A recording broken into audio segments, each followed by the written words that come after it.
Assalamualaikum warahmatullahi wabarakatuh.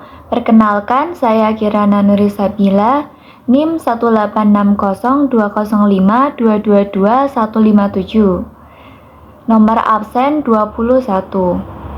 Di sini saya akan memenuhi tugas ujian tengah semester kurikulum dan pembelajaran. Soal yang pertama yaitu bagaimana kurikulum dapat disesuaikan dengan kebutuhan dan karakteristik siswa dalam konteks pembelajaran di sekolah.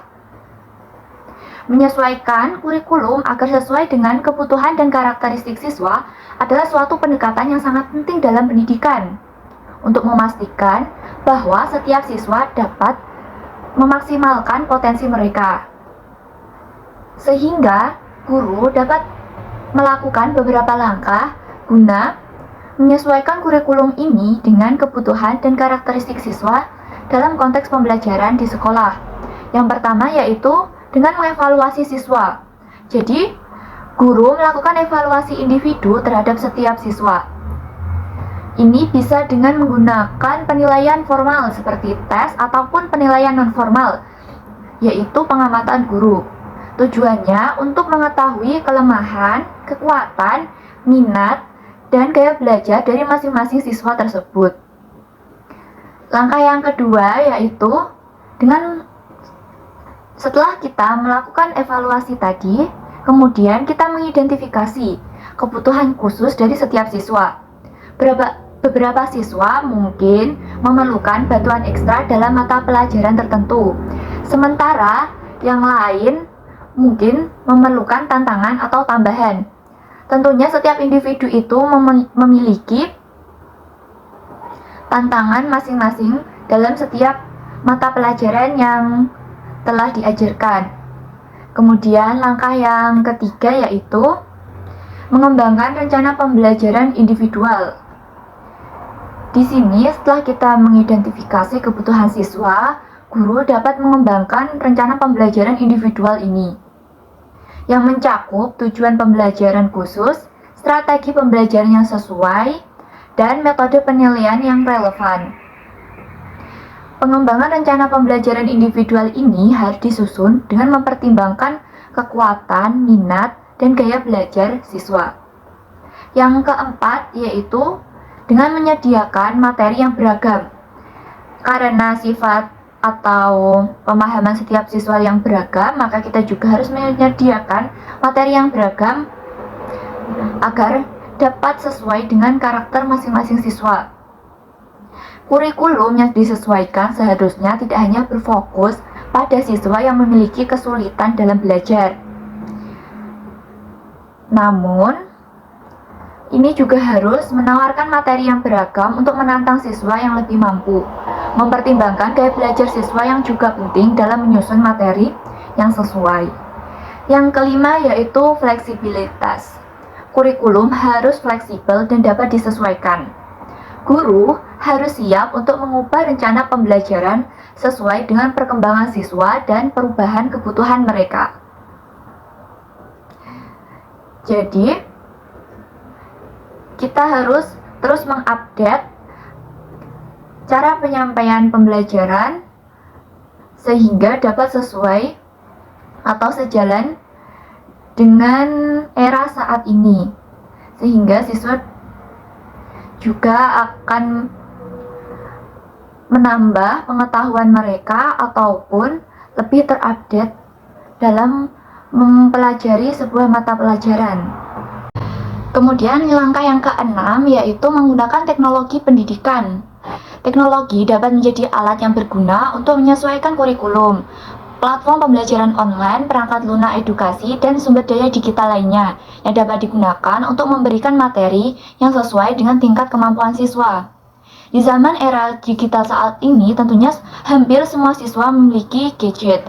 Dengan gadget tersebut, kita dapat men-searching atau mencari banyak ilmu-ilmu atau pengetahuan baru. Begitupun kita sebagai guru. Dengan era digital saat ini, tentunya ada banyak teknologi yang semakin berkembang, contohnya yaitu dengan penggunaan LCD. Dengan LCD kita dapat memaparkan berbagai materi selain dari buku cetak.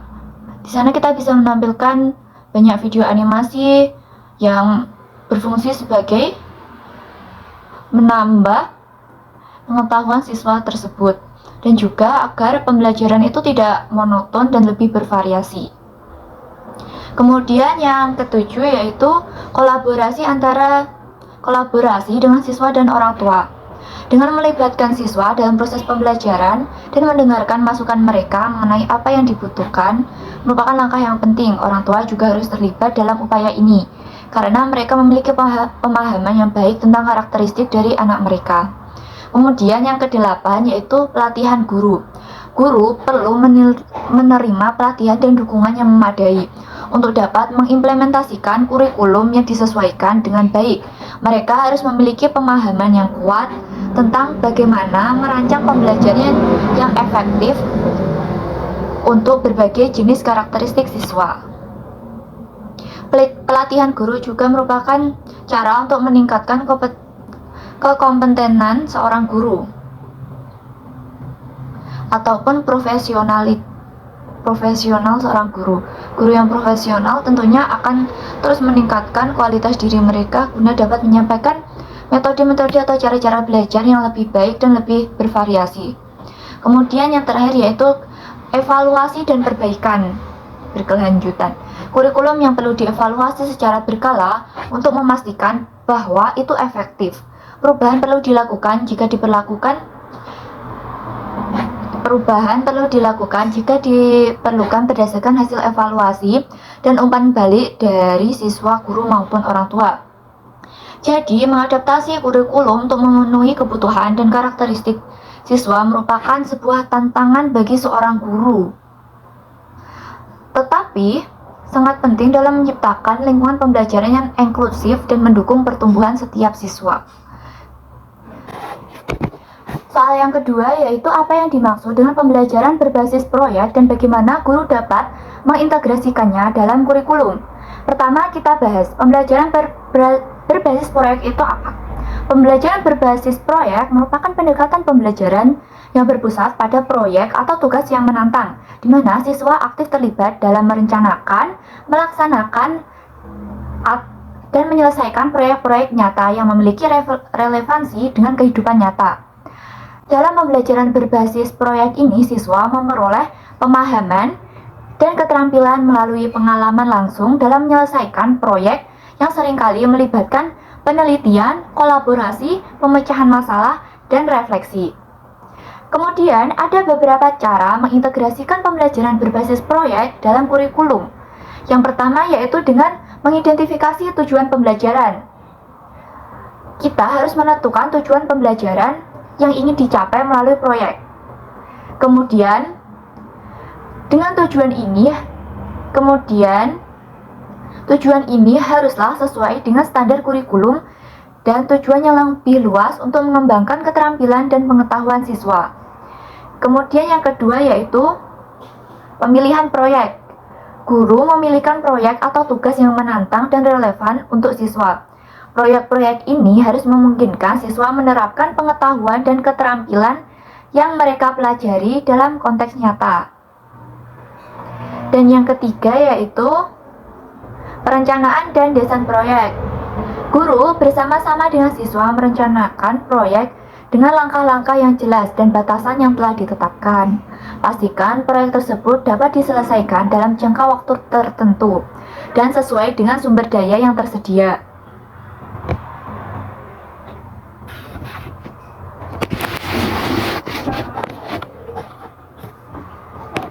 Kemudian yang keempat yaitu panduan dan dukungan seorang guru. Guru dalam pembelajaran berbasis proyek ini ialah berperan sebagai fasilitator, yaitu membimbing siswa dalam proses proyek. Mereka dapat memberikan panduan, sumber daya, dan dukungan teknis sesuai kebutuhan. Kemudian yang kelima yaitu kolaborasi dan komunikasi. Mendorong siswa untuk berkolaborasi dan berkomunikasi dengan rekan-rekan mereka atau teman-teman sekelas mereka. Proyek sering melibatkan tim dan kemampuan berkomunikasi dan bekerjasama sangatlah penting. Kemudian yang keenam yaitu penilaian formatif. Guru memberikan umpan balik formatif selama proses proyek untuk membantu siswa memahami kemajuan mereka dan memungkinkan mereka untuk membuat perbaikan jika diperlukan. Yang ketujuh yaitu presentasi hasil. Di sini guru meminta siswa untuk mempresentasikan hasil pekerjaan mereka. Ini dapat dilakukan dalam bentuk presentasi lisan, laporan, atau produk lain yang sesuai. Kemudian yang ke-8 yaitu mengevaluasi dan refleksi. Setelah menyelesaikan proyek tersebut, guru melakukan evaluasi bersama siswa, mempertimbangkan apa yang mereka pelajari, kesulitan yang mereka hadapi, dan bagaimana cara yang dapat meningkatkan proyek di masa depan. Kemudian yang terakhir yaitu mengintegrasi dengan kurikulum. Memastikan bahwa proyek-proyek tersebut terintegrasikan dengan mata pelajaran yang ada dalam kurikulum sekolah. Ini dapat melibatkan berbagai disiplin ilmu seperti matematika, ilmu pengetahuan, bahasa, seni, dan sebagainya. Sebagai contoh dalam mata pelajaran matematika yaitu guru meminta siswa untuk menggambar sebuah denah rumah atau menggambar rumah. Nah, di sini kita akan menyangkut pautkan dengan mata pelajaran matematika bangun ruang.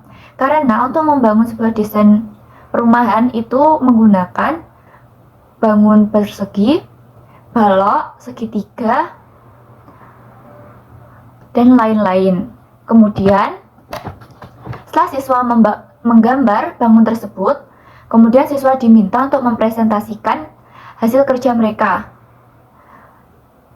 Dari denah atau rumah yang mereka buat, mereka telah menggunakan berapa banyak segitiga, kotak, atau persegi maupun persegi panjang.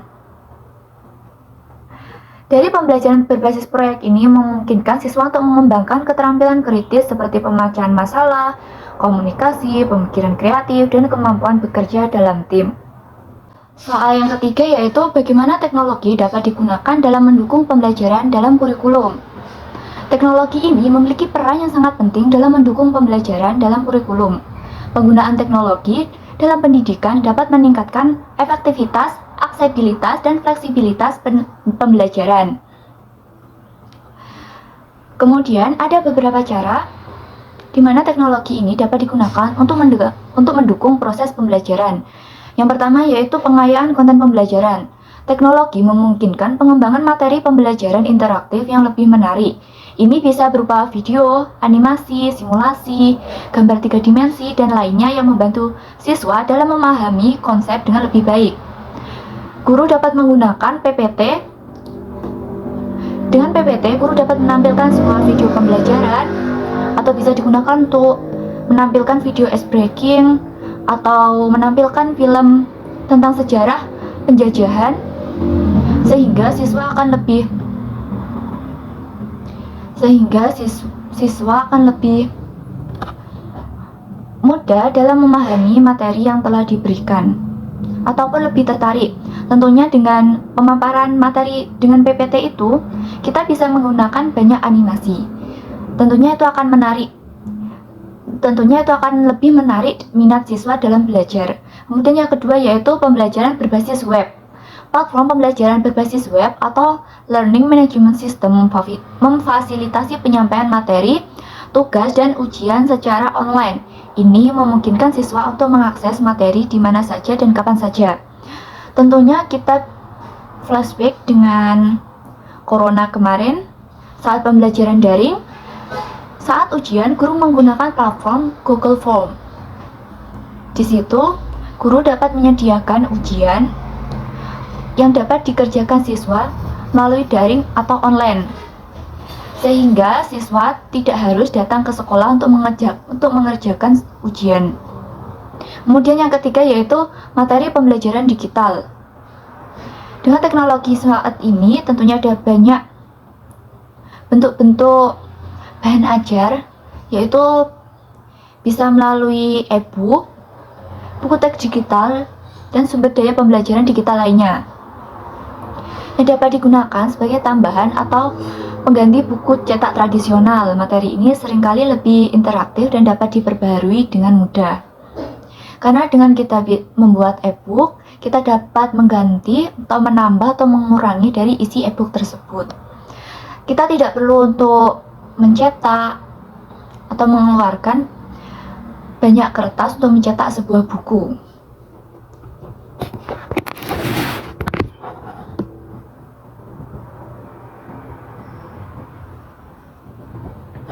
Kemudian yang keempat yaitu kelas virtual. Teknologi memungkinkan pembelajaran jarak jauh melalui kelas virtual.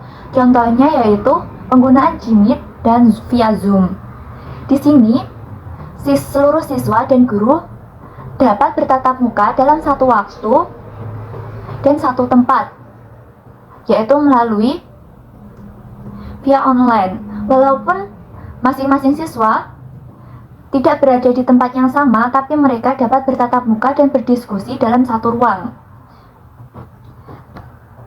Sehingga teknologi ini sangat berperan penting dalam pembelajaran. Kemudian yang kelima yaitu simulasi dan game edukasi. Teknologi memungkinkan pembuatan simulasi dan game edukasi yang memungkinkan siswa belajar melalui percobaan dan eksplorasi yang aman. Contohnya yaitu penggunaan quizzes. Di sana guru dapat memberikan sebuah game yang mana berisi pertanyaan yang nantinya akan dijawab oleh siswa. Dan tampilan dari kuis sendiri yaitu lebih menarik karena seperti permainan-permainan pada umumnya, ada berbagai karakter, penggunaan animasi, banyak warna, dan tentunya akan lebih menantang siswa dalam menjawab soal. Dan yang terakhir yaitu yang keenam. Yaitu penilaian digital. Teknologi memungkinkan guru untuk menilai siswa melalui via digital. Bisa melalui kuis online, tugas yang dinilai otomatis, maupun portofolio digital. Ini akan mempermudah guru untuk melacak kemajuan siswa.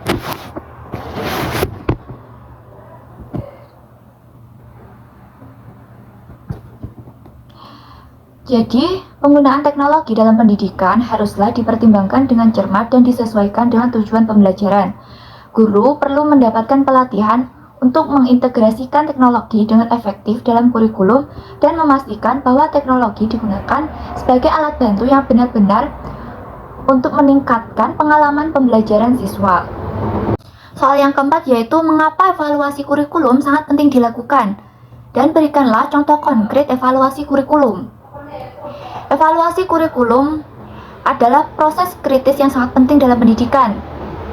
Yang pertama yaitu mengukur kesesuaian dengan tujuan pendidikan.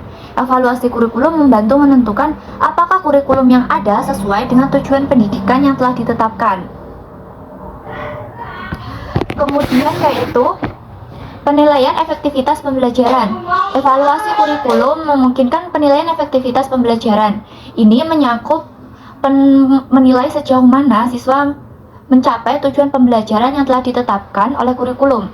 Dengan demikian, evaluasi kurikulum membantu mengidentifikasi keberhasilan dan kegagalan dalam mencapai tujuan pembelajaran. Yang ketiga yaitu perbaikan berkelanjutan. Evaluasi kurikulum memungkinkan identifikasi kelemahan dalam kurikulum yang dapat diperbaiki. Ini memungkinkan penyempurnaan berkelanjutan dan penyesuaian kurikulum agar lebih sesuai dengan perkembangan masyarakat dan kebutuhan siswa. Dan yang terakhir yaitu penyesuaian dengan perkembangan ilmu pengetahuan dan teknologi. Dunia terus berubah, zaman terus berkembang, dan ilmu pengetahuan serta teknologi terus berkembang. Evaluasi kurikulum memungkinkan kurikulum untuk disesuaikan dengan perkembangan ilmu pengetahuan dan kebutuhan siswa. Sebagai contoh konkret, dalam evaluasi kurikulum yaitu seperti gambar di samping, ada beberapa mata pelajaran yaitu ada PPKN, Bahasa Indonesia, SPDP, IPA, IPS, dan Matematika. Kemudian, jumlah kompetensi.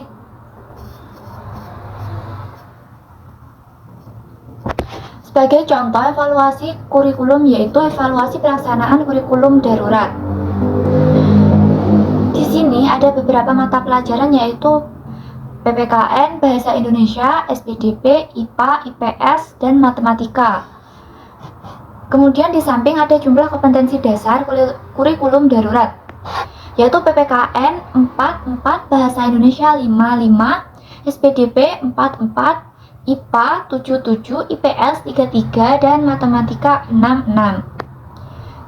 Dari jumlah kompetensi dasar tersebut, yang sudah diajarkan yaitu PPKN dari 4 kompetensi dasar tersebut terpenuhi 4, dan bahasa Indonesia dari 4 kompetensi dasar terpenuhi 4. SPDP dari 4 kompetensi dasar hanya terpenuhi 3. Kemudian IPA dari 5 kompetensi dasar terpenuhi 5. Dan IPS dari 3 kompetensi dasar terpenuhi 3. Kemudian Matematika dari 5 kompetensi dasar hanya terpenuhi 4. Jadi, jumlah kompetensi dasar yang belum dibelajarkan yaitu PPKN kosong karena sudah terpenuhi semua, kemudian bahasa Indonesia kurang 1, dan SPDP yang 1 sudah terpenuhi dan yang 1 kurang 1. Kemudian IPA kurang 2 semua, dan IPS sudah terpenuhi semua, sedangkan Matematika kompetensi dasar belum terpenuhi 1 dan belum terpenuhi 2.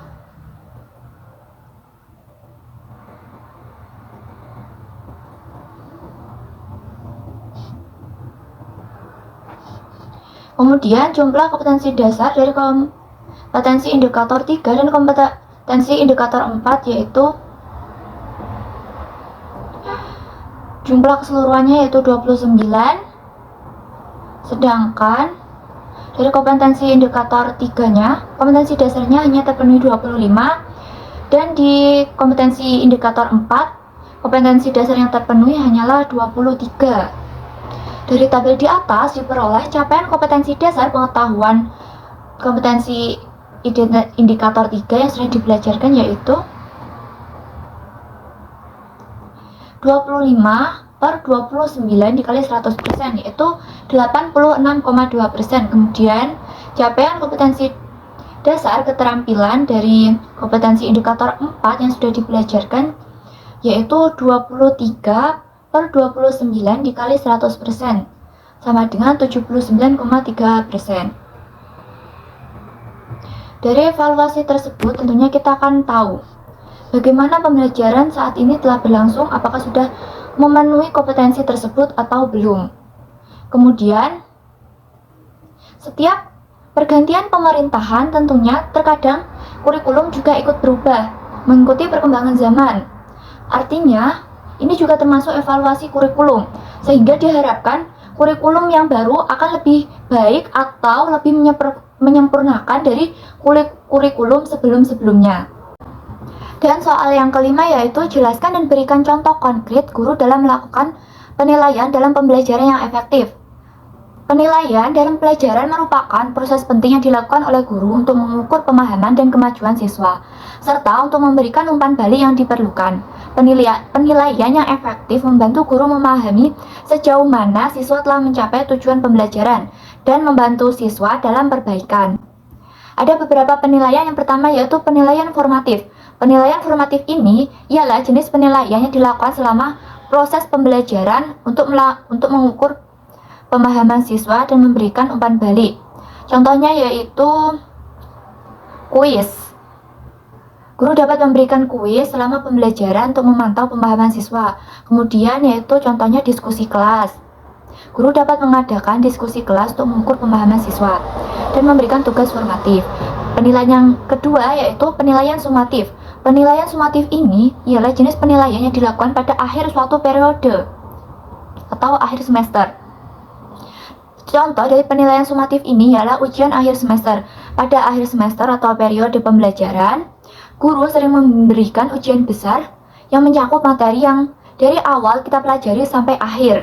Kemudian presentasi proyek akhir. Siswa dapat diminta untuk melakukan presentasi atau proyek akhir yang menunjukkan pemahaman mereka tentang materi pelajaran yang telah mereka dapat selama ini. Kemudian yang ketiga yaitu penilaian autentik. Penilaian autentik ini ialah jenis penilaian yang dirancang untuk mencerminkan situasi nyata atau aplikasi nyata dari pengetahuan dan keterampilan yang dipelajari. Contohnya itu studi kasus. Guru dapat memberikan siswa studi kasus yang melibatkan masalah nyata atau simulasi situasi dunia nyata. Siswa diminta untuk menganalisis masalah ini dan menemukan solusinya. Sekian penjelasan dari beberapa pertanyaan yang telah disampaikan. Ada kurang lebihnya saya mohon maaf. Billahi taufiq wal hidayah. Wassalamualaikum warahmatullahi wabarakatuh.